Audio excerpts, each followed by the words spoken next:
They mocked the old fruit vendor, but he came back and bought the entire supermarket. Walter Thompson trembled as he picked up the oranges scattered on the ground. His knees ached, his calloused hands bled from rubbing against the rough concrete of the sidewalk. Around him, laughter echoed like invisible whips against his dignity. That's when the manager appeared for the third time that morning, his face red with anger. Walter was setting up his fruit stand at the side entrance of New Horizons supermarket, as he had done for 5 years, when Richard Patterson appeared, shouting. "Haven't I told you you can't be here?" yelled the manager, drawing the attention of everyone passing by. "You're driving customers away. Just look at this mess." "Mr. Richard, Walter tried to explain, but was interrupted. "No excuses. Get this junk and get out of here before I call the authorities." The words cut deeper than any knife. Walter had been there since 5 in the morning. He had woken up in the dark, carefully prepared his fruits, set aside the best oranges, the ripest mangoes, the perfect papayas. Each fruit was chosen with his customers in mind, people who over the years had become almost family. "But I've always sold here." Walter's voice came out weak, almost a whisper. "I don't care. Things have changed. Now we have standards to maintain. An old man selling fruit at the door scares away the refined clientele we want to attract." Employees began to gather at the supermarket entrance. Some laughed openly. Others looked away, embarrassed, but no one intervened. Walter felt the weight of each of those laughs. 72 years of life, and he had never felt so small. A young employee in a green apron whispered something to another, and both burst into laughter. Walter pretended not to hear, but the words reached him like sharp arrows. "Stubborn old man, doesn't know when he's no longer wanted." The humiliation burned inside. Walter bent down to pick up another mango that had rolled under a parked car. His back protested with a sharp pain. He stifled a groan of pain. He wouldn't give them the satisfaction of seeing him suffer more. It was then that he felt a presence beside him. A delicate hand touched his hunched shoulder. Raising his eyes, Walter saw an elegant lady, probably in her 70s, maybe a little younger.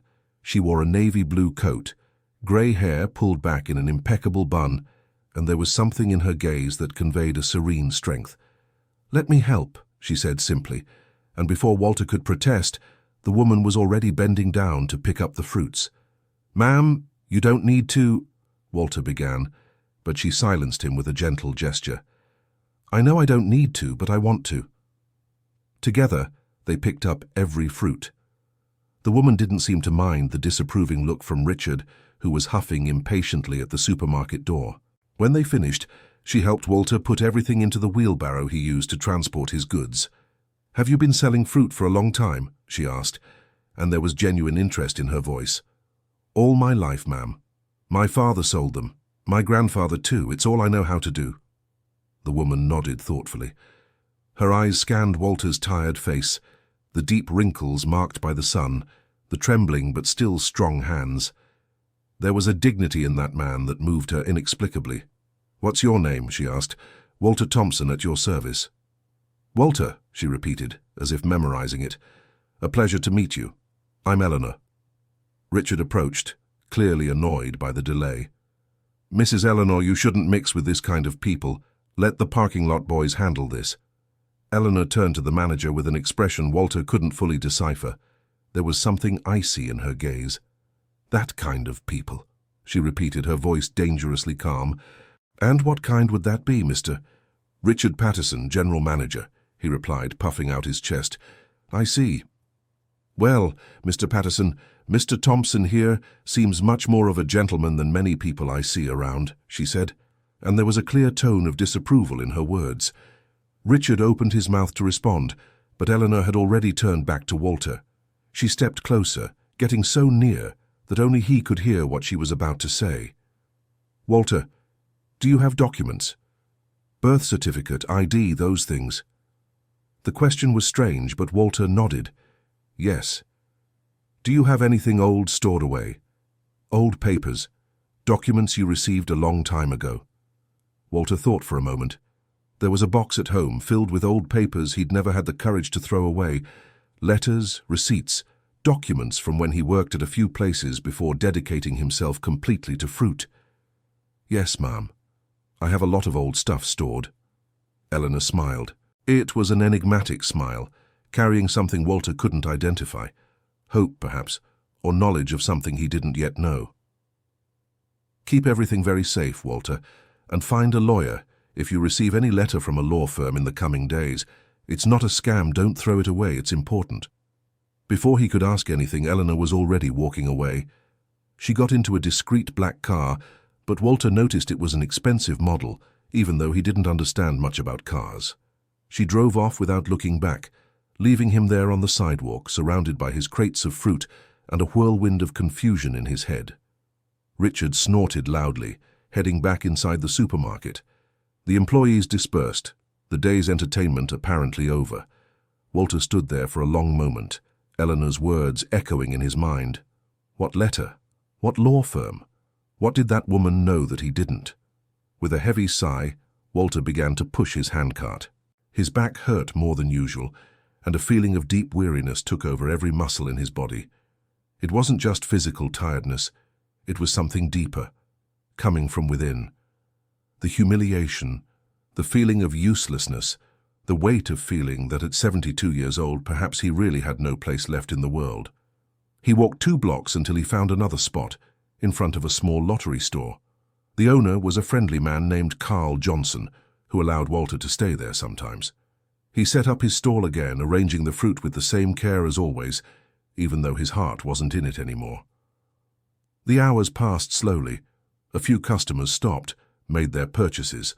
Walter served them with his usual kindness, weighed the fruit, wrapped it carefully, gave the correct change. But his mind was far away. It kept returning to Richard's words, to the employees' laughter, to the pitying looks from some people who witnessed the scene. When the sun began to set and the foot traffic dwindled, Walter finally packed up his things. The day had been weak in sales. He had barely made enough to cover what he spent buying the fruit early in the morning. He sighed deeply, storing the few crumpled bills in the worn-out pocket of his pants. The way back home seemed longer than ever. Walter lived in a simple neighborhood on the outskirts of the city. A small 2-bedroom house that he and his late wife, Mrs. Betty, had bought with great sacrifice over 40 years ago. Betty had been gone for 3 years, a victim of a sudden heart problem that came without warning. Since then, the house seemed bigger, emptier, quieter. Upon entering, Walter left the cart in the makeshift garage out back. His legs were shaking with exhaustion. He dragged himself to the kitchen, made a simple coffee and sat at the table. The same table where he had eaten with Betty every night, where they had raised their daughter Jennifer, where they had lived so many happy and difficult moments. The memory of Betty brought a tightness to his chest. How he missed her. Betty always knew what to say in tough times. She always had a comforting word, a warm hug, wise advice. What would she say about what happened today? She'd probably tell him not to pay it any mind, to stay strong, that small people do small things to feel big. But her words were no longer there. Only the silence of the empty house, the ticking of the wall clock, and the weight of loneliness that sometimes seemed to crush him. Walter drank his coffee slowly, each hot sip going down his throat and bringing a little comfort. His thoughts drifted to Jennifer, his daughter. She was a Portuguese teacher at a state school, worked hard, had a busy life. She was a single mother to Ashley, a smart and affectionate 15-year-old girl. Jennifer lived across town, and they saw each other on Sundays when she came over for lunch. Walter thought about calling her, telling her what had happened, but he gave up. Jennifer already had too many problems. The tight finances, raising Ashley alone since the girl's father left when she was a baby, the stressful job at school. She didn't need to carry the weight of his problems too. Dear listener, if you're enjoying the story, please take a moment to like and especially subscribe to the channel. It really helps us who are just starting out. Now, continuing. He finished his coffee and decided to take a shower before bed. The hot water falling on his aching back brought some relief. He closed his eyes, letting the day's fatigue be washed away, at least a little. But the images returned. The laughter, the look of contempt from Richard, the feeling of being treated like trash, like something that's in the way, that's no longer useful. After his shower, Walter put on an old, comfortable pajama. He was heading straight to bed, but something made him stop. Eleanor's words, that box with old documents. Where had he put that again? He searched in the bedroom closet, rummaging through old drawers. He found the box at the bottom, dusty, tied with a thick string. Walter placed it on the bed and opened it carefully. Inside was a bunch of papers yellowed with time. Certificates, old receipts, old photos, letters. He started sifting through it all, not exactly sure what he was looking for. There were receipts from when he worked at a grocery store in the 80s, documents from when he took a sales course in some community program, photos of him and Betty when they were young, so young they barely looked like themselves, letters she wrote when they were dating, and she spent a few months at an aunt's house in the countryside. At the bottom of the box, under everything, was a thick envelope. Walter picked it up, trying to remember what it was. He opened it carefully, his fingers trembling. Inside was an official document with stamps and signatures. He blinked several times, holding the paper closer to the lamplight to see better. It was a stock certificate, shares in a company called Future Tech Inc. The document was in his name, Walter Thompson. There was a large number written there, something like 500 shares. Walter turned the paper over, trying to understand. When had this been issued? The date was 1989. The memory came like a flash. Bob Miller, his old friend Bob Miller, who worked with him at the grocery store back then. Bob was a dreamer, always with wild ideas. One day he showed up saying he had invested all his savings in a new computer company. It was the future, he said. One day everyone would have a computer at home. Bob Miller was so excited that he convinced some friends to invest too. Walter remembered giving Bob some money he had saved up. It wasn't much, but it was what he could afford at the time. A few months later, Bob showed up with those papers, saying Walter now owned shares in the company. At the time, Walter didn't really understand what that meant. He stored the document away and forgot about it. Bob ended up moving to the south of the country a few years later. They lost touch. Walter never thought about it again. The shares stayed in that box along with so many other dusty memories. Now, holding that paper in his hands, Walter wondered if this was what Eleanor had mentioned. But how could she know? And this company, Future Tech, did it still exist? It had probably gone bankrupt decades ago. That paper was worth nothing more than a memory of youth and foolish dreams. Even so, a small spark of curiosity ignited within him. Maybe Jennifer could take a look at it. She understood more about these modern things, the internet, research. Perhaps on Sunday, when she came for lunch, he would show it to her. Walter put the document back in the envelope and placed it on the nightstand. He turned off the light and lay down, his body sinking into the soft mattress. Sleep came quickly, heavy, bringing confused dreams where he was young again, selling fruit with the strength of old times, and Betty was by his side, smiling in that way that always made his heart beat faster. The following days dragged on in a monotonous routine. Walter woke up early, prepared his fruit, went to his spot in front of the lottery booth. Sales remained slow. He avoided going near the New Horizons supermarket. Just thinking about going back there, about seeing Richard or those employees who laughed at him, made his stomach turn. On Thursday, 3 days after the incident, something different happened. Walter was weighing some oranges for a customer when a car stopped right in front of his stall. It was an official-looking car, somewhat old, but it had a delivery company's logo. A young man in a blue uniform got out, carrying a large brown envelope. "Walter Thompson?" asked the young man, checking a clipboard. "That's me," Walter replied, surprised. "I have a registered letter for you. I need you to sign here." Walter signed where the young man indicated, his trembling hands almost smudging the signature. He took the envelope, feeling its weight. The young delivery driver left, and Walter stood there, holding that envelope as if it were a bomb about to explode. In the upper left corner was printed, "Wilson and Sons Law Firm." Walter felt his heart race. Eleanor's words came back to him with full force. "It's not a scam," she had said. "It's important." But he wasn't going to open it there, in the middle of the street, with customers waiting. He stored the envelope under a crate of bananas and continued working, but his mind was elsewhere. What was in that envelope? Could it be that those old shares were actually worth something? The day passed slower than ever. Walter could barely concentrate on his sales. When it was finally time to leave, he packed up everything faster than usual, almost throwing the fruit into his cart. He pushed the cart through the streets with unusual haste, the brown envelope firmly tucked under his arm. When he got home, he didn't even bother making coffee. He went straight to the kitchen table, turned on the bright overhead light, and opened the envelope with fingers that barely obeyed. Inside were several documents, an explanatory letter, forms, and what looked like financial reports. Walter started reading the letter, but the words danced on the page. He grabbed the glasses hanging from a cord around his neck and tried again. Now he could see better, but even so, many words didn't make sense to him. Legal terms, financial matters, things he had never dealt with in his life. What he managed to understand was that the law firm was contacting him at the request of someone who had done research about him. They mentioned the shares of FutureTech Inc. They said the company had changed its name several times over the years, had merged with other companies, but it still existed and was now a large technology conglomerate. And the shares, the 500 shares that Walter bought for a pittance in 1989.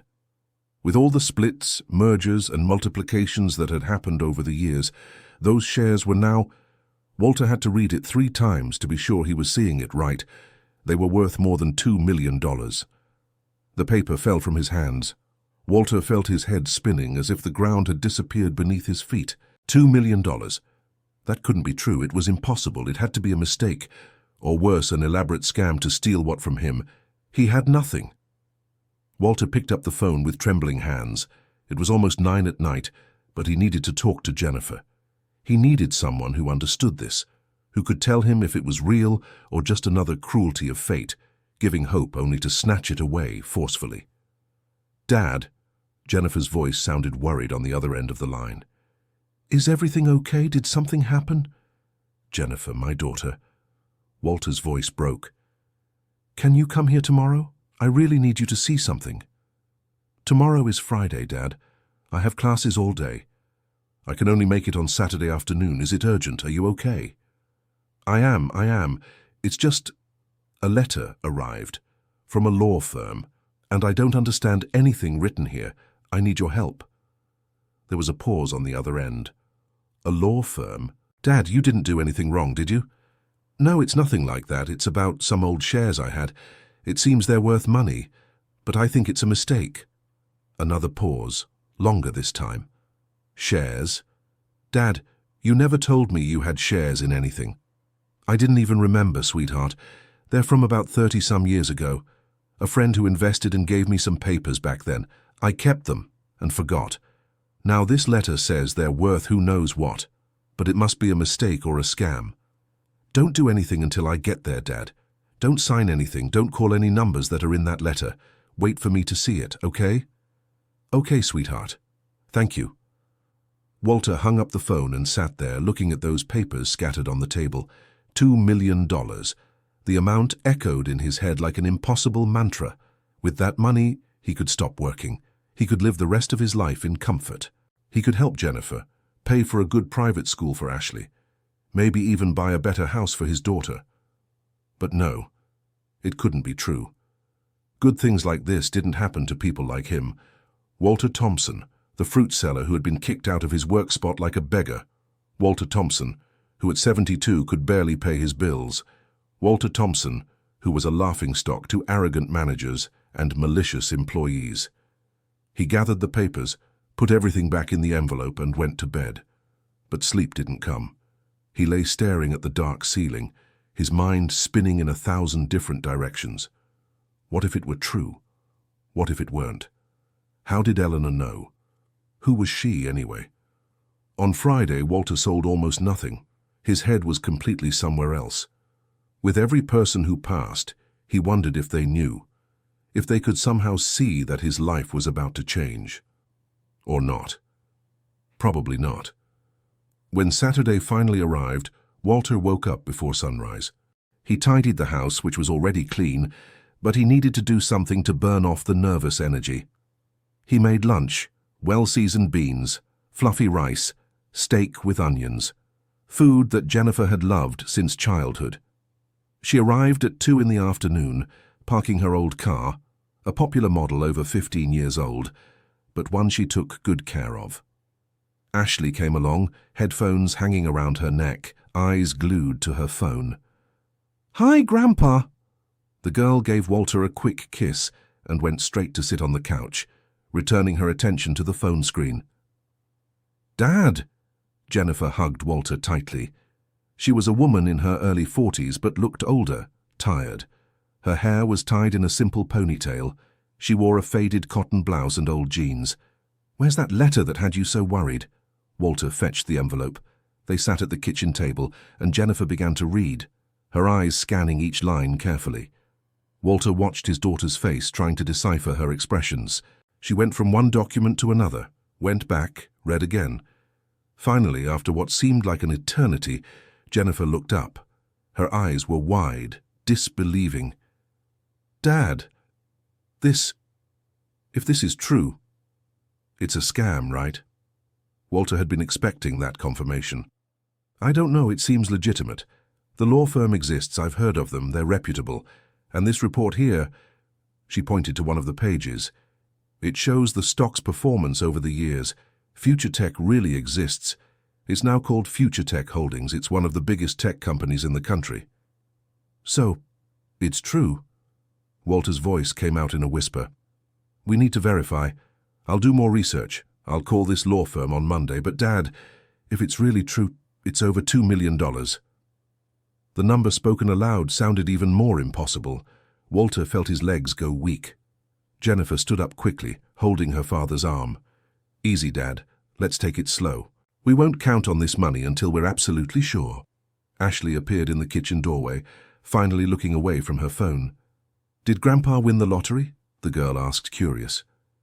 "Not exactly, honey," Jennifer replied, "but maybe something like it. Come on, let's have lunch. I'll explain better later." Lunch was strange. Walter could barely eat, even though he had prepared everything so carefully. Jennifer was thoughtful, clearly processing that absurd information. Ashley sensed something important was happening and stayed quiet, which was rare for her.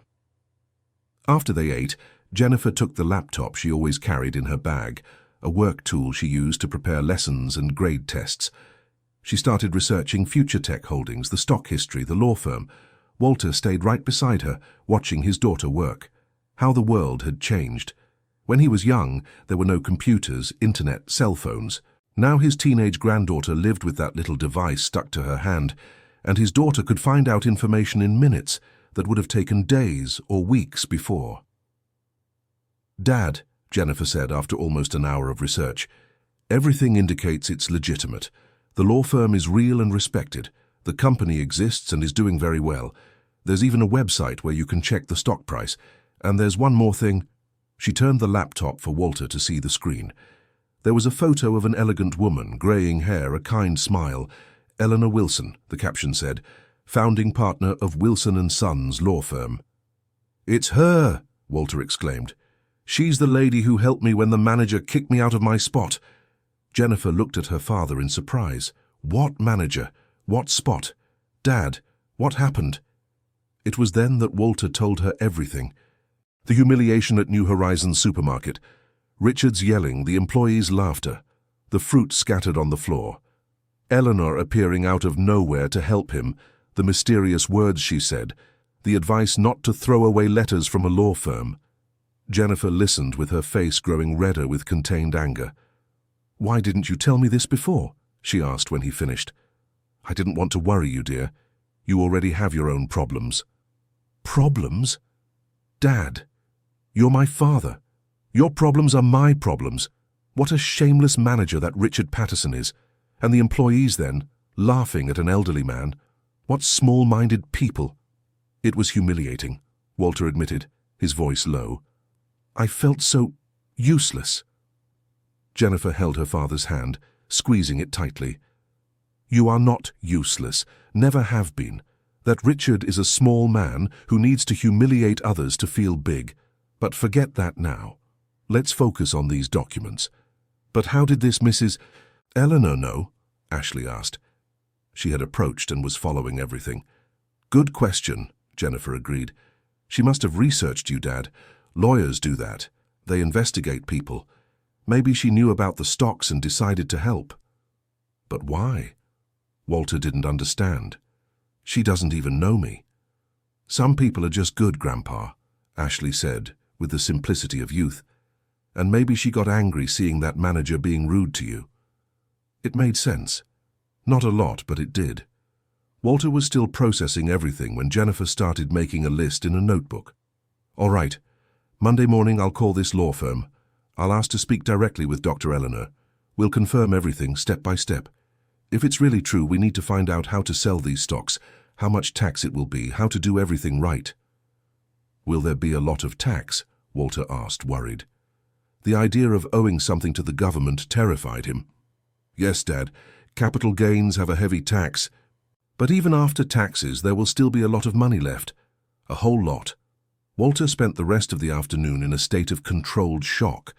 Part of him wanted to believe, wanted to allow himself to dream about what he could do with that money. Another part, stronger, still saw it all as impossible, like a cruel hope that would soon be snatched away. When Jennifer and Ashley left, it was already getting dark. Walter was alone again in the quiet house. He sat in his old armchair in the living room, the same one where Mrs. Betty used to knit while they watched television together. If she were there, what would she say? She would probably say to have faith, to believe that good things also happen to good people. But Walter Thompson didn't feel like a particularly good person. He just felt old, tired, worn out by life. And now, perhaps, with an unexpected chance to change everything. Dear listener, if you're enjoying the story, please take a moment to like and especially subscribe to the channel. It really helps us, who are just starting out. Now continuing. On Sunday, Walter woke up with a heaviness in his chest, a sharp pain, as if someone was squeezing his heart. He tried to get out of bed, but dizziness made him stagger. He held onto the nightstand, breathing deeply, trying to control the panic that began to rise in his throat. It wasn't the first time. He had felt these pains before, but they always went away. Stress, the health clinic doctor said when he went for his annual checkups. Take care of your heart, rest more. Impossible advice for someone who needs to work every day to survive. The pain passed after a few minutes. Walter went to the bathroom, washed his face with cold water, looked at his own reflection in the stained mirror. An old man looked back. When had he gotten so old? In his mind, he was still 40, 50 years old. Years. But the mirror didn't lie. Completely white hair, deep wrinkles, tired eyes. Maybe it was too late. Maybe. Even if those shares were real, even if they were worth millions, it was too late for him to enjoy them. His body was showing signs that it couldn't keep up this pace much longer. Walter prepared a simple coffee, ate bread with margarine. He wasn't going to work on Sunday. He never worked on Sundays. It was his day of rest, of going to Mass when he felt up to it, of visiting Carmen's grave at the neighborhood cemetery. He decided to go to the cemetery. He took the bus, the route he knew by heart. The cemetery was a peaceful, tree-filled place. Walter walked among the headstones until he reached the simple tomb where Carmen rested. He cleared the dry leaves that had accumulated, arranged the plastic flowers he changed once a month. "Hi, my love," he said to the cold stone. "You won't believe what's happening." And there, alone among the dead, Walter told Carmen everything. Walter, the humiliation at the supermarket, the meeting with Eleanor, the letter from the law firm, the shares that might be worth millions. He spoke of his fears, his doubts, the chest pain that wouldn't go away, the exhaustion that seemed to suck all his energy. Of course, there was no answer. Only the wind rustling the tree leaves, the distant song of some bird. But Walter felt a little better. Being there, in that place where Carmen rested, always brought a strange peace, as if she could still hear him somehow. He returned home in the late afternoon. The phone rang as soon as he entered. It was Jennifer. "Dad, I've been thinking all night. Tomorrow I'll call the law firm first thing. I'll schedule a meeting as soon as possible. Can you come with me?" "Yes, I can, daughter." "And Dad, I was thinking, if this is true, if these shares are really worth all that money, you have to stop selling fruit on the street. You have to rest, take care of your health." "I know, daughter." "Promise?" "I promise." But it was an empty promise. Walter didn't know how to do anything else. Selling fruit was all he knew. It was his identity. Without that, who would he be? Just another old man waiting for life to end? Monday arrived with a cloudy sky and the threat of rain. Walter didn't go to work. He stayed home, waiting for Jennifer's call. She called at 10 in the morning, her voice excited. "Dad, I managed to speak with Dr. Eleanor. She confirmed everything. The shares are real, they're yours, and they really are worth that much. She wants to meet with us tomorrow, Tuesday, at 2 in the afternoon. Can you make it?" The world seemed to spin. Walter had to sit down. "I can, daughter. Yes, I can." "Dad, are you okay? Your voice sounds strange." I'm fine. It's a lot to process. I know. I barely slept last night either. But it's real, Dad. It's really real. Your life is going to change." After hanging up, Walter sat for a long time. His mind was a whirlwind. Good and bad thoughts mixed together. Joy, fear, hope, anxiety. It was so intense he had to lie down, closing his eyes, trying to calm his breathing. The night was worse. Walter barely slept a wink. Every time he was about to fall asleep, he woke up with his heart racing, in a cold sweat. In his head, scenes played of everything he could do with that money, and also scenes where everything went wrong, where they discovered it was a mistake, where that hope was cruelly ripped away from him. On Tuesday, Walter woke up exhausted. He dressed carefully, wearing his best clothes, a brown dress, pants he only wore to weddings and funerals, a white shirt slightly yellowed with age but clean and ironed, the only dress shoes he had. He looked at himself in the mirror. He still looked like a poor old man, but at least he was a well-dressed poor old man. Jennifer picked him up at noon. The law firm was downtown, in an elegant office building. Walter had never been in a place like that before. The lobby had gleaming marble floors, well-dressed people hurried past. Everything there breathed money and importance. In the elevator, going up to the 12th floor, Walter felt his stomach churn. He didn't know if it was from nerves or the elevator's movement. Jennifer held his hand, squeezing it tightly, giving him courage. The reception at the Wilson & Sons law firm was even more impressive. Leather furniture, expensive paintings on the walls, a young and elegant secretary who greeted them with a professional smile.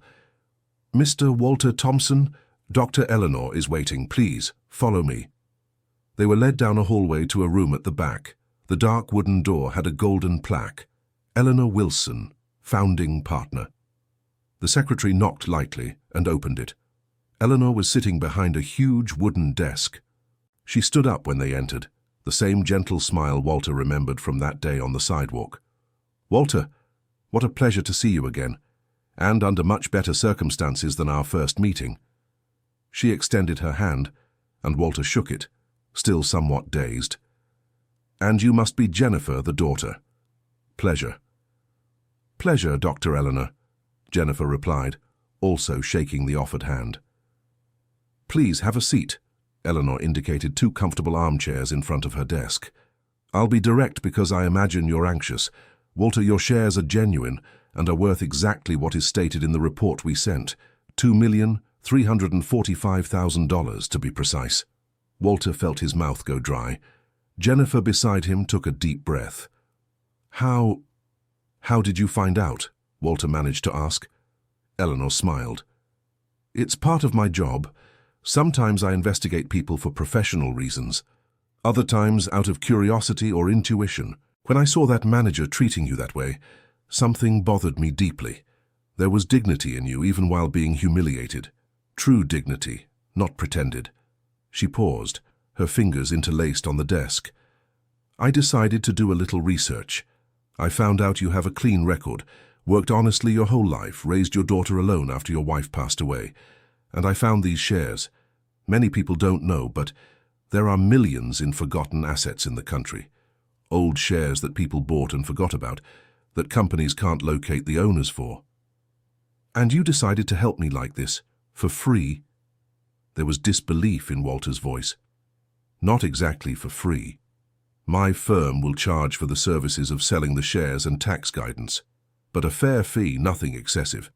And yes, I decided to help because I thought it was the right thing to do. Not everything in life needs a reason beyond doing good." Jennifer leaned forward. "And what's the next step, Doctor? We need to sell the shares. That takes time. It can't be done all at once, or the market will react and the price will drop. We'll do it gradually over a few months. During that time, Walter, you need to prepare your tax documentation. Declare these shares, get ready to pay the taxes. How much will be left after taxes? Jennifer asked the question Walter didn't have the courage to ask. We estimate that, after everything, you should have around $1,400,000 net. It's still a significant amount. Significant.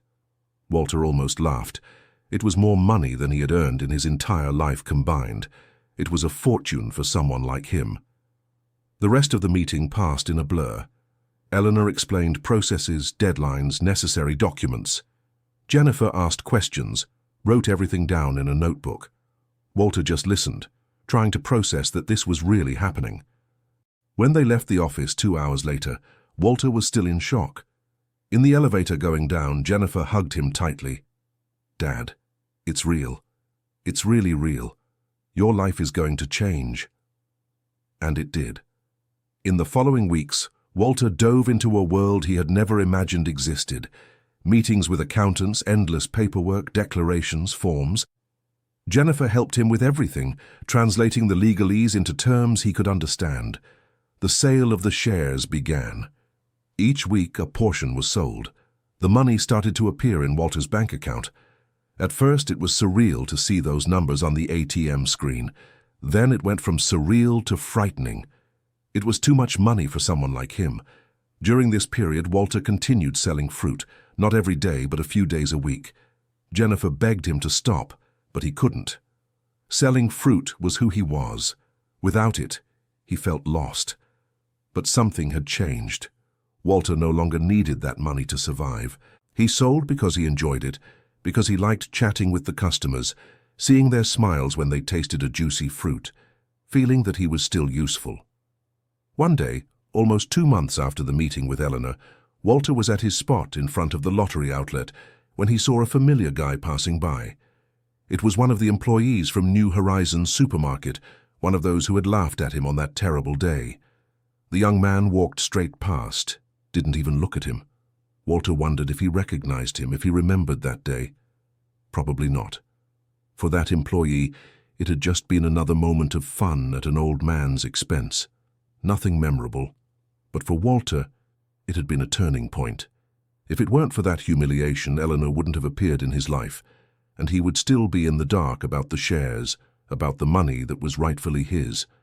Sometimes life has its strange ways of working. One afternoon, Walter was closing up his stall when Jennifer came running, her face red with excitement. Dad, you won't believe it." "What is it, honey? Did something happen?" "New Horizons supermarket is for sale." Walter stopped what he was doing. "For sale?" "Yes. I was talking to Melissa, that friend of mine who works at the bank.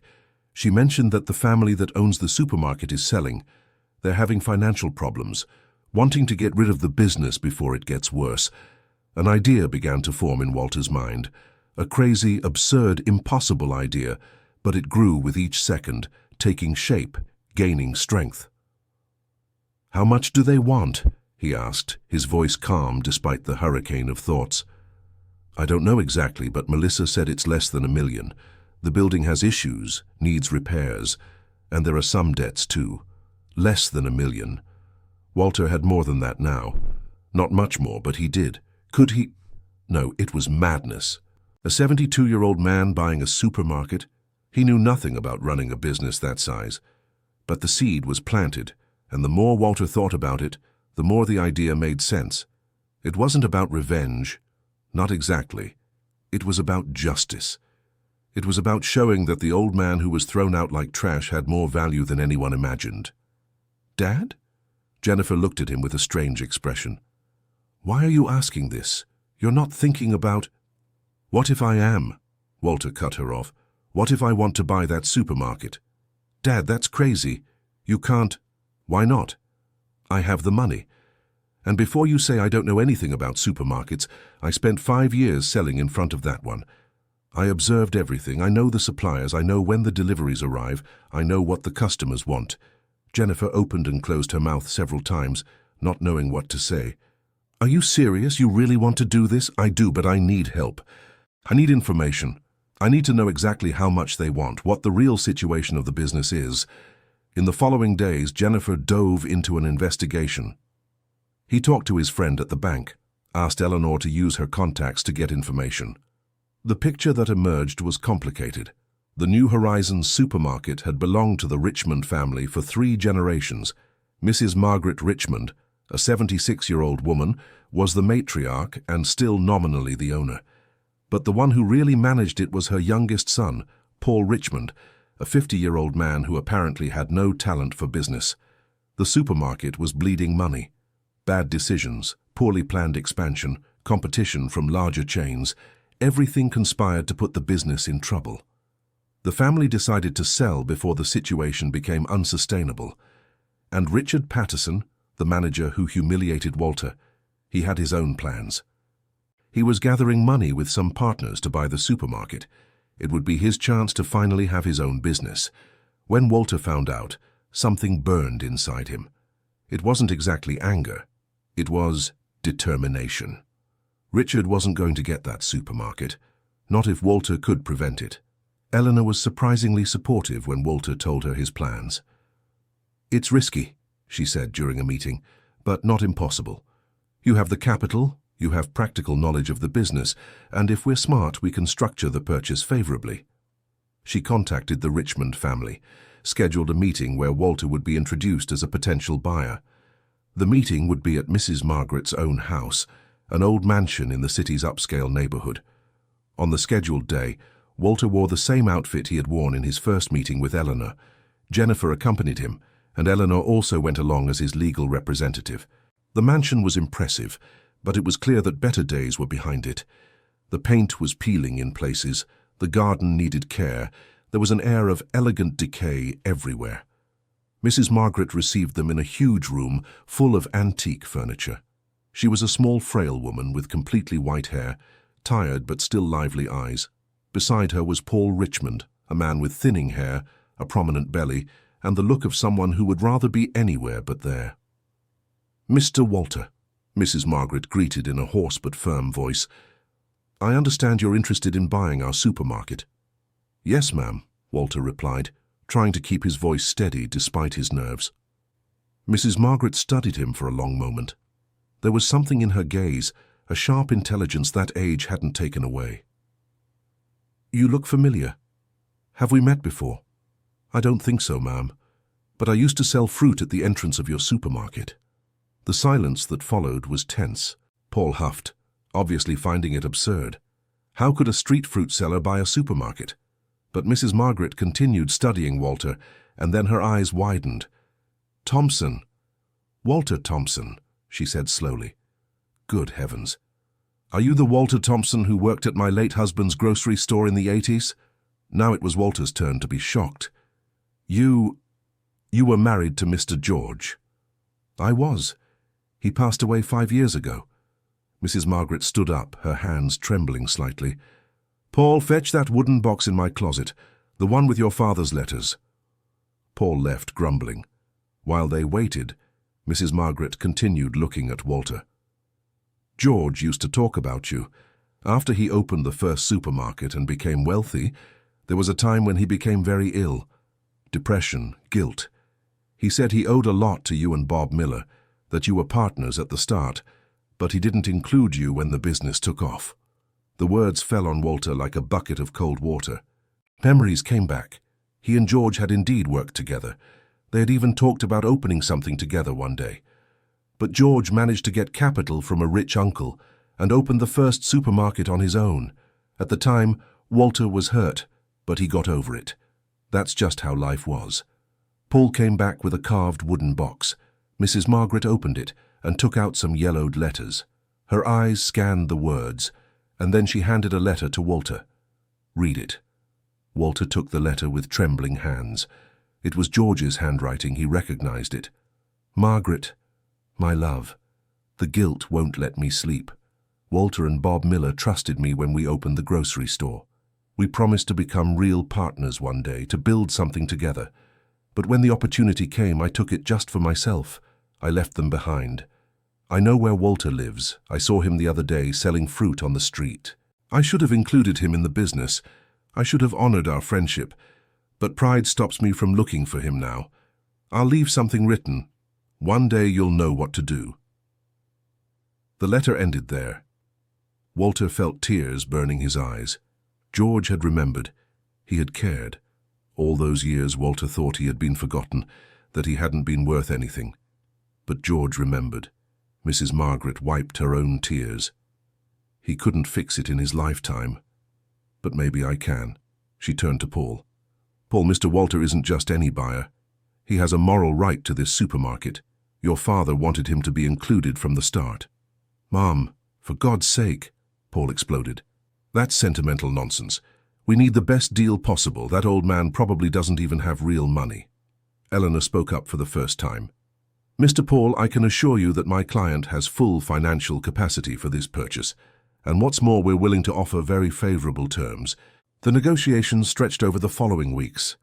It was discovered that the supermarket was in worse shape than it initially seemed.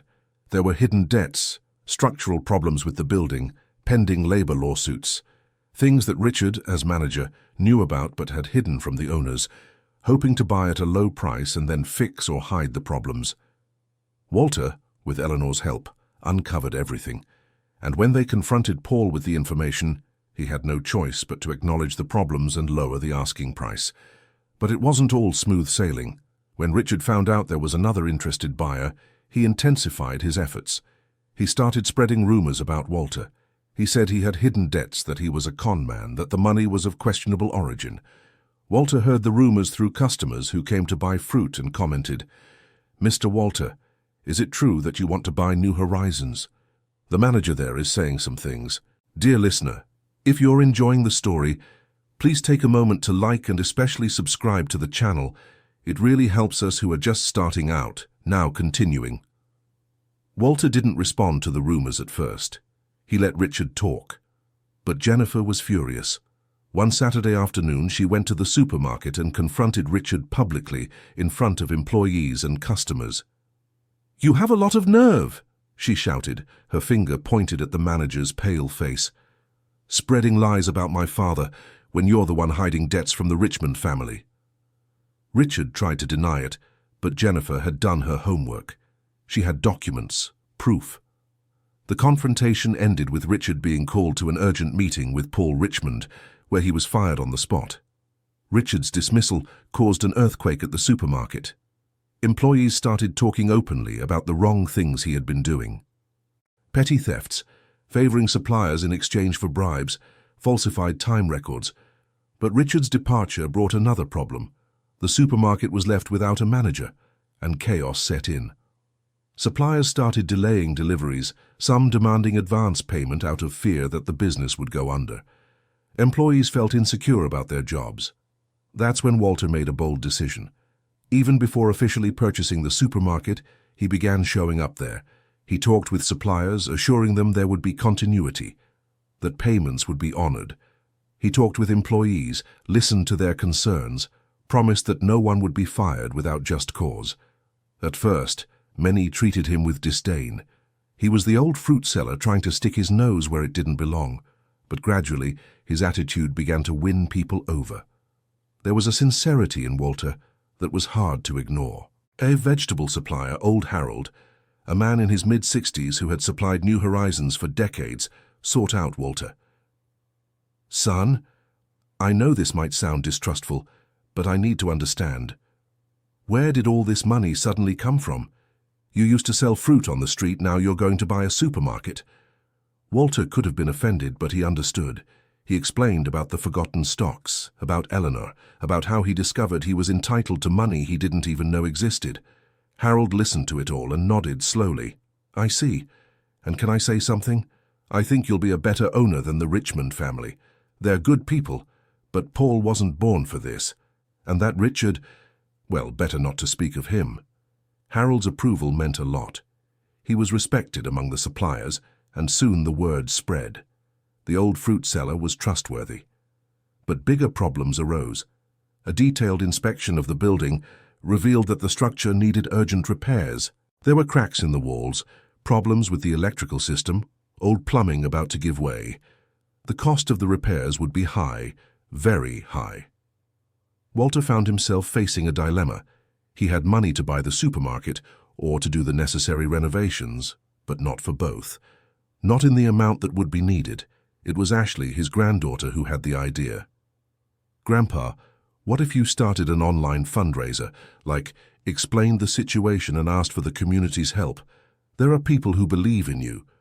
Walter thought the idea was crazy. Who would give money to an old man to buy a supermarket? But Jennifer agreed with Ashley. "Dad, it makes sense. The supermarket employs many people in the neighborhood. If it closes, it will affect everyone. And people know who you are, they trust you." Reluctantly, Walter agreed. Ashley created a page on a crowdfunding website. She wrote the whole story, with photos of Walter, customer testimonials, an honest explanation of the situation. "My grandfather sold fruit honestly for over 50 years. He was humiliated and kicked out of his workplace. But he discovered he had a right to something he didn't even know existed.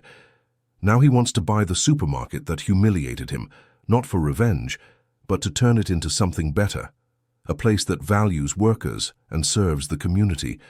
But he needs help for the necessary renovations. Any amount helps." In the first few days, the fundraiser raised only a few $100s, but then something happened. A local blogger shared the story, then a neighborhood newspaper, then a radio station. The story of the elderly fruit seller who had been humiliated but didn't give up began to spread. Donations started coming in. They weren't large individual amounts. Most were $10, $20, $50. But in droves, they started to add up. In 1 week, it was already almost $20,000. In 2 weeks, it passed $50,000. Walter kept looking at those numbers, incredulous. People he didn't even know were believing in him, betting on him. The responsibility was overwhelming. But along with the donations came messages of support, hundreds of them. People telling their own stories of humiliation and overcoming. Older people saying that Walter was an inspiration. Young people saying he proved it's never too late to start over. One message in particular touched Walter deeply. "Mr. Thompson, you don't know me.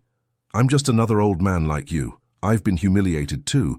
I also thought I was worthless. Your story gave me hope. I don't have much, but I'm sending $50. Use it to make your dream come true. And then show the world that we still have value." Walter read that message to Jennifer with tears streaming down his face. "Honey, I can't let these people down. I have to make this work.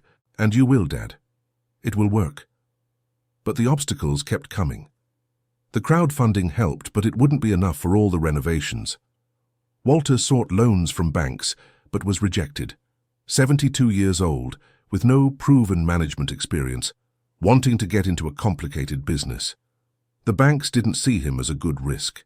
It was Harold, the vegetable supplier, who brought a solution. He gathered other small suppliers and local merchants. "Walter, we talked. If New Horizons closes, we all lose. Our businesses depend on it. So we have a proposal. We'll lend you the money you need for the renovations. No outrageous interest, a long time to pay it back. But with one condition." "What?" Walter asked, suspicious. "That you guarantee space in the supermarket for small local producers. We have good products, but the big chains don't care. They only want the big suppliers. You give us space, and we'll help you get started." It was a fair proposal. More than fair, it was perfect. The supermarket would not just be a business, but a support point for the local economy. Walter accepted immediately. With the money from the small suppliers, plus the crowdfunding, plus his savings, Walter finally had enough capital. The purchase was closed on a Thursday afternoon, in a notary's office full of papers to sign. When Walter left there, with the documents proving he was now the owner of New Horizons supermarket, his legs almost gave way. Jennifer held him, laughing and crying at the same time. "Dad, you did it! You really did it! But buying it was just the beginning. Now came the hard part, making it work." The first weeks were controlled chaos. Walter set up a small office on the upper floor of the supermarket, a simple room with a desk, a chair, and a computer that Ashley taught him the basics of using. Every day he arrived at 6 in the morning and only left after 8 at night. He talked to every employee, learned names, stories, concerns. He reviewed processes, identified problems, thought of solutions. Some employees welcomed him well. Others, especially those who were friends of Richard, treated him with suspicion and even hostility. There were those who tried to sabotage, delaying work on purpose, spreading negativity. One employee in particular, Brenda, who had been very close to Richard, created a little resistance group. They slacked off, complained constantly, tried to undermine Walter's authority. One morning, Walter found Brenda bad-mouthing him to other employees in the stockroom. "This old man doesn't know anything. In 2 months he'll run everything into the ground and we'll be out of jobs." Walter was about to discreetly leave when he decided to confront her. He entered the stockroom, all heads turned.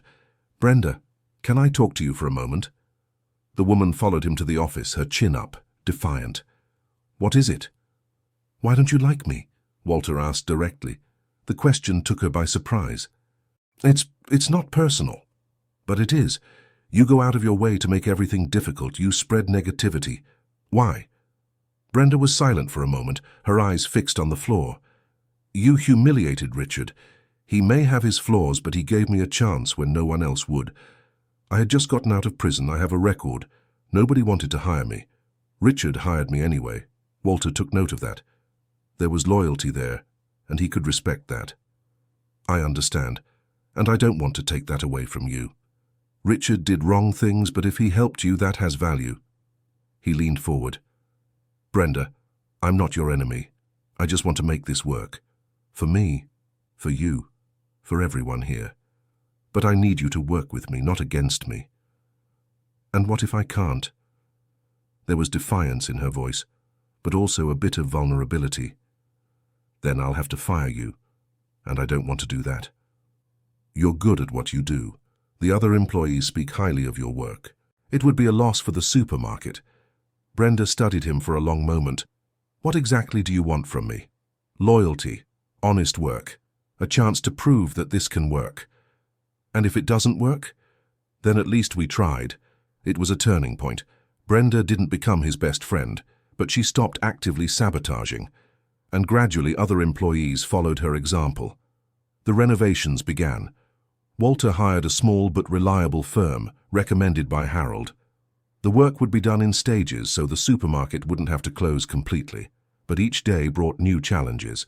The refrigeration system broke down completely, spoiling merchandise. A major supplier threatened to cut off deliveries due to old debts that Paul Richmond had left. The health department showed up for a surprise inspection and found some problems that needed immediate correction. Walter felt like he was constantly putting out fires.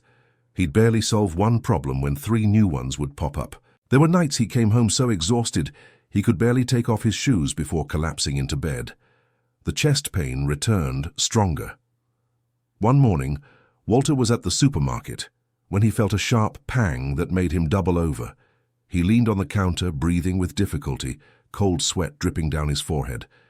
Ashley, who had gone to help at the supermarket during her school break, saw him and ran over. "Grandpa, what's wrong?" Nothing. Just a passing pain." "Grandpa, you need to go to the doctor." "I don't have time for doctors right now, dear. There's too much to take care of." But Ashley wouldn't let it go. She called Jennifer, who arrived in half an hour, furious. "Dad, you're going to the hospital right now. It's not a request, it's an order." At the hospital after tests, the doctor was direct.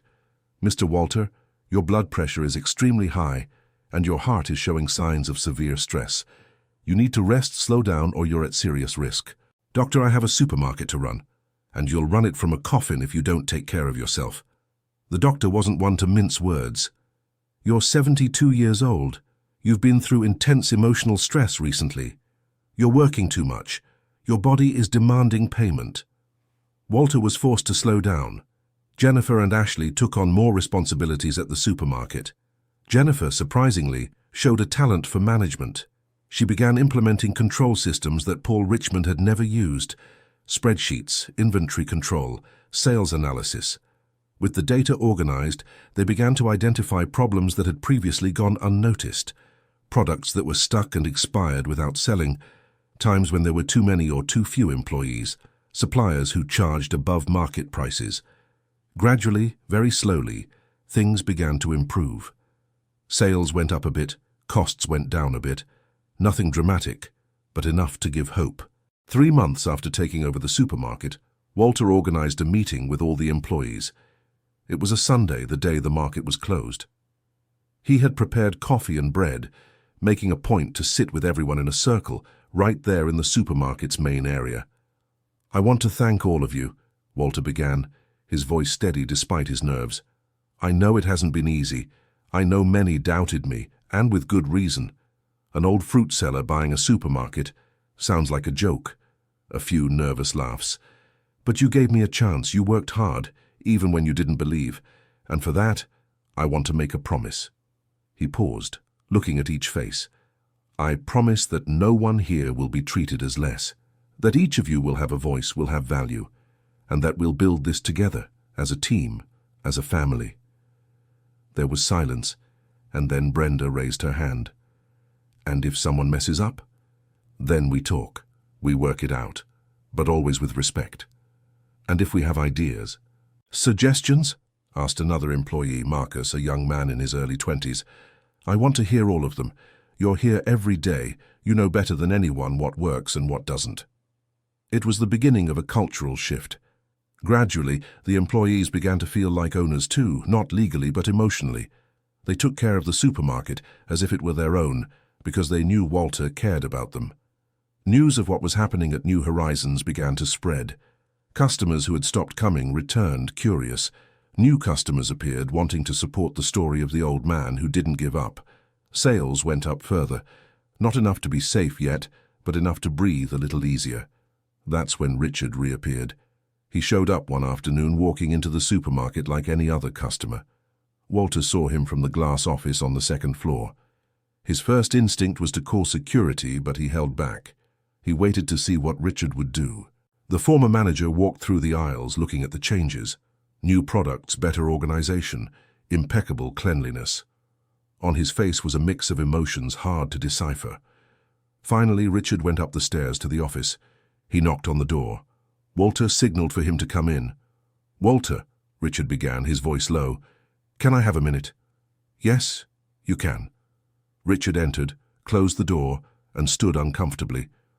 "I came to apologize." Walter nearly fell out of his chair. "Apologize? For what I did, for the way I treated you that day, and for everything I did afterward, trying to sabotage your purchase." Richard seemed to be chewing glass with every word. "It was wrong. I was angry, jealous, but that doesn't justify it. Why are you telling me this now?" Richard let out a heavy sigh. "Because I'm broke. My partners abandoned me when the deal fell through. I've been unemployed for months. No one wants to hire me because of how I left here. And He forced himself to look Walter in the eye. "I need a job. Any job." Walter was silent for a long time. Part of him wanted to send Richard away. It was what he deserved.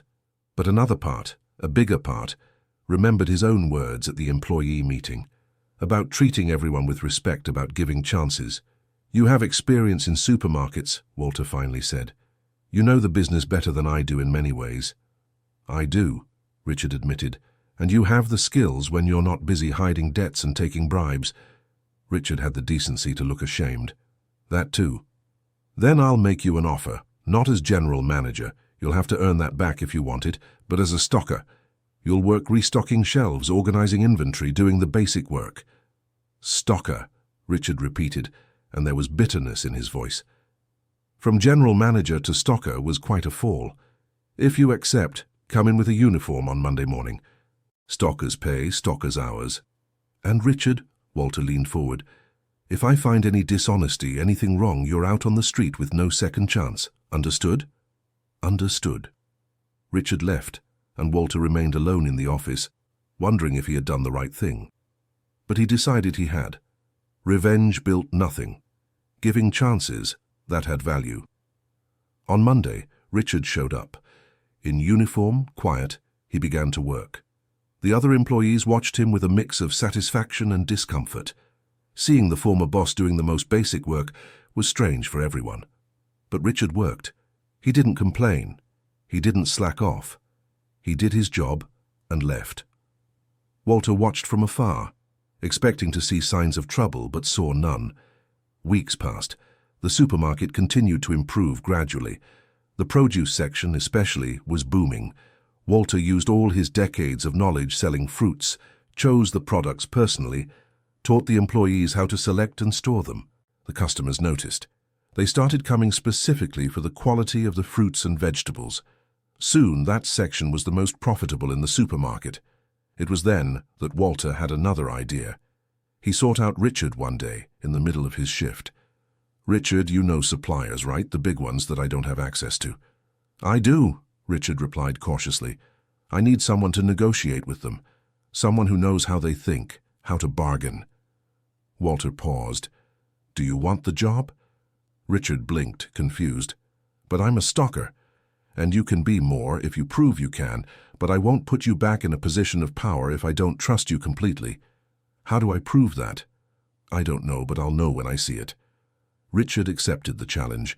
He started making contacts, negotiating better prices, bringing in suppliers who previously didn't work with New Horizons. And he did it honestly, without asking for anything in return, without underhanded schemes. Walter watched, evaluated, and slowly he began to trust a bit more. 6 months after taking over the supermarket, Walter organized an event. A day of celebration with special offers, live music in the parking lot, free food. It was a success. Hundreds of people showed up, many who had helped with the fundraiser, curious to see what Walter had done. That night, when he was finally closing, exhausted but happy, Walter looked around. The supermarket was transformed, clean, organized, full of life. The employees were smiling, working together. It was very different from the day he had been thrown out of there, humiliated, treated like trash.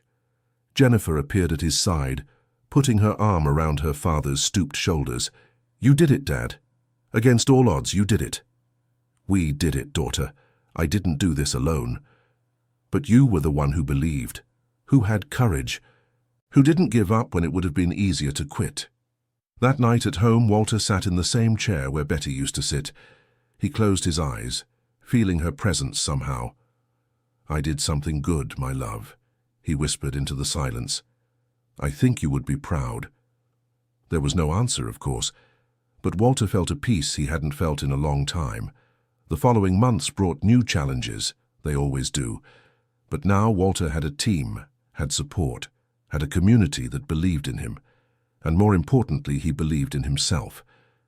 1 year after buying the supermarket, Walter organized another meeting with the employees. There was something important to announce.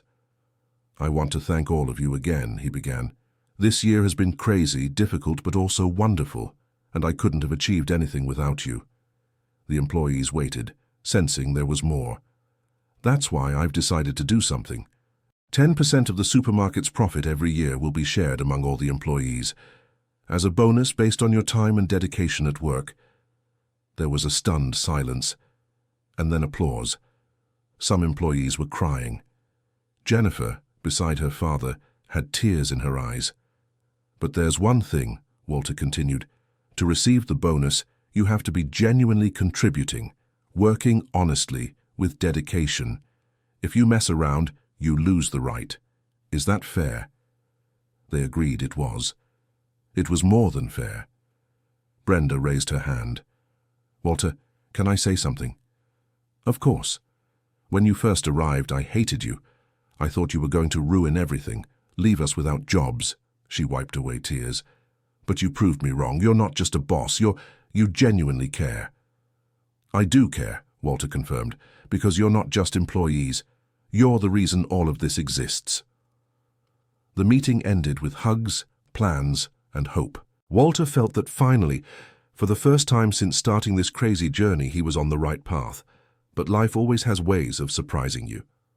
A week later, Mrs. Eleanor appeared at the supermarket. Walter welcomed her into his office, surprised but happy to see her. "Mrs. Eleanor, what a pleasant surprise." "Walter, I came in person because I have important news." Walter's heart tightened. News. Important. That was never good. "What news?" "Future Tech Holdings is doing a new stock split. You still have some shares we didn't sell, remember?" "I remember. I kept a few, as you suggested." "Well, with this new split, Those remaining shares are now worth approximately $300,000. Walter had to sit down. 300,000? Yes. And I came to ask what you want to do with this money. Sell? Invest? Save? Walter thought for a moment. He looked around his small office, thought about the supermarket downstairs, the employees, the community that had supported him. I want to use it to further improve the supermarket. I want to renovate the parking lot, which is awful. I want to install a playground for children while their parents shop. I want a small food area with products from local suppliers. Eleanor smiled. Walter, you are a rare man. You could save this money, live comfortably, but you choose to reinvest. It's just that... Walter searched for the right words. I spent my whole life being poor, being treated as if I were worthless. And suddenly I had money. I had a chance to show that I am worth something. That all of us are. So I don't just want to have money. I want to do something that matters. You're already doing it, Walter. You're already doing it. In the following months, the improvements happened. The parking lot was completely renovated. A children's playground was installed, colorful and safe, and soon became the neighborhood children's favorite spot. The food area was created, with space for small producers to sell breads, cakes, and homemade snacks. The supermarket transformed into more than just a place to shop. It became a meeting point, a community hub.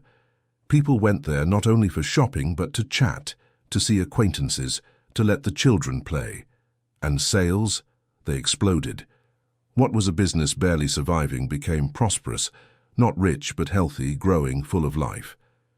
2 years after buying the supermarket, Walter was in his office when there was a knock on the door. It was Richard. Can I talk to you? Of course, come in. Richard sat down, clearly nervous. Walter, I wanted to thank you. Thank me? For what? For not throwing me out when I deserved it, for giving me a second chance. Richard looked down. You know, I've spent these 2 years thinking a lot. About who I was, about the things I did, and I realized I spent my life trying to climb by stepping on others. But it doesn't work that way. You showed me it doesn't work that way. Everyone deserves second chances, Richard. Even you. And about that, Richard took a deep breath. I've been studying, taking online courses on honest management, on leadership. And I was thinking, maybe I could start my own consulting business, help small businesses get organized the right way.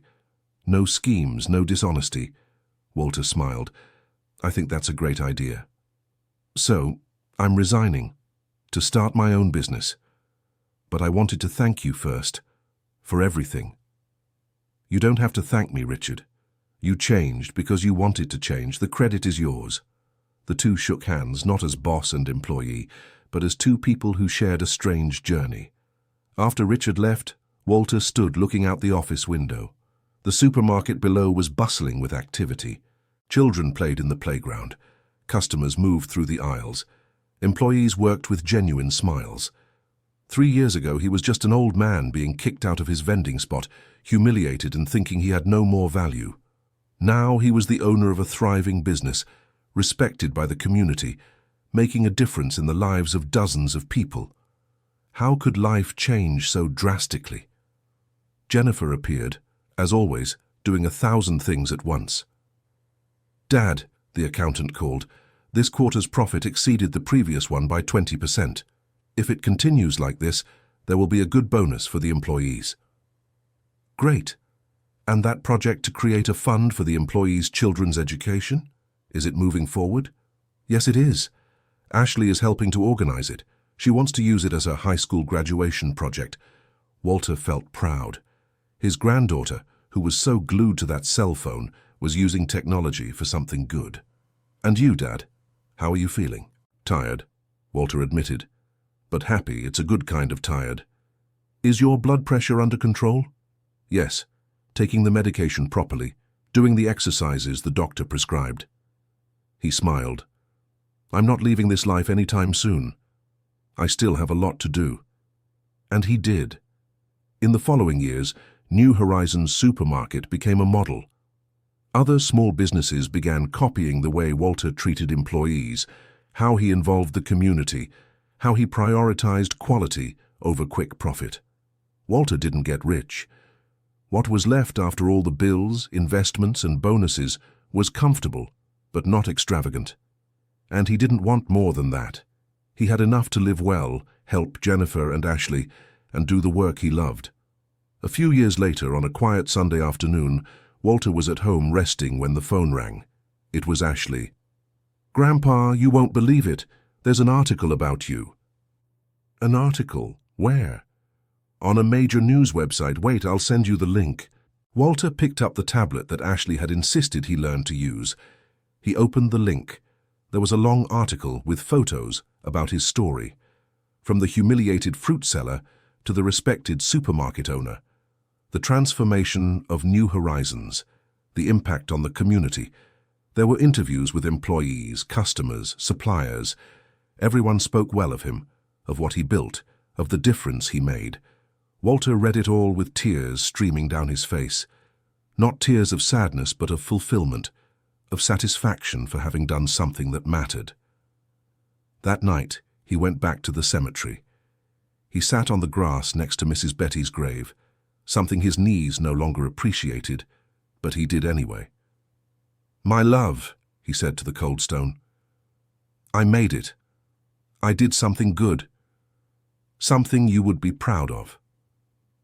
He wiped away the tears. "Sometimes I still wonder if I deserve all this. But then, I remember your words. You always said that a person's worth isn't in what they have, but in what they do with what they have." The wind rustled the leaves of the trees as if in response. "So I tried to do the best I could with what I was given. And you know what? I think it worked." Walter stayed there for another hour talking with Betty about everything that had happened, about the plans he still had, about what it was like to be happy in his early 70s. When he returned home, it was already dark. The house no longer seemed so empty. It was filled with good memories, accomplishments, and hope. A few years later, at a special celebration, Walter gathered all the supermarket employees, now nearly 100 people, for an important announcement. "I know many of you wonder what will happen when I'm no longer here," he began, and there were immediate protests, but he silenced them with a gesture. "I won't live forever, no one does, but I want to leave everything organized. That's why I've decided to turn New Horizons into a cooperative." There were exclamations of surprise. "The supermarket will belong to all of you.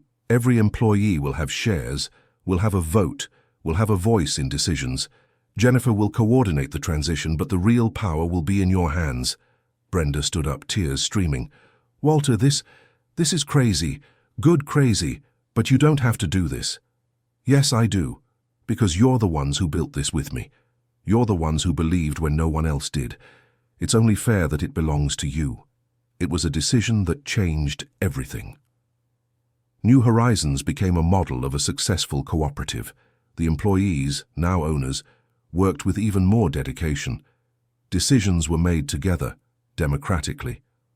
And Walter? He continued to show up, but more as an advisor, as the experienced voice that helped when needed. He finally had time to rest, to do the things he never had time for during a lifetime of hard work. End of story. And you, what did you think of this story? Walter had the courage to turn humiliation into opportunity. Have you ever been through something similar? Tell us in the comments. And if this story touched your heart, leave your like and especially subscribe to the channel so you don't miss other inspiring stories that could change your life.